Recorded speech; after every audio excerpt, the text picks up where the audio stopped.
किसी को बताओगे तो नहीं ना, मना तो नहीं करोगे ना, जाओगे तो नहीं ना। ऐसे जुमले हम अपने डे टू डे लाइफ यानी रोज़मर्रा ज़िंदगी में ज़रूर बोलते या सुनते हैं। इन जुमलों के लिए इंग्लिश का ये स्ट्रक्चर यूज़ होता है, subject plus will not plus V1, यानी first form of verb plus object plus comma plus will plus subject, और अगर लिखना हो तो क्वेश्चन मार्क। अच्छी तरह समझने के लिए कुछ मिसालें देखते हैं। किसी को बताओगे तो नहीं ना, किसी को बताओगे तो नहीं ना, you will not tell anyone will you, you will not tell anyone will you.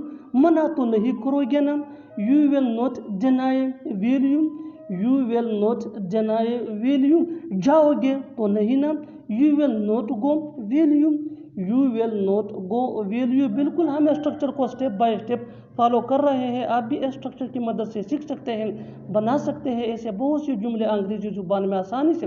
That can be really helpful for you. अच्छी तरह समझने के लिए एक और मिसाल देखते हैं। One more example for better understanding. वो पैसे तो नहीं मांगेगा ना, वो पैसे तो नहीं मांगेगा ना, he will not ask for money will he, he will not ask for money will he.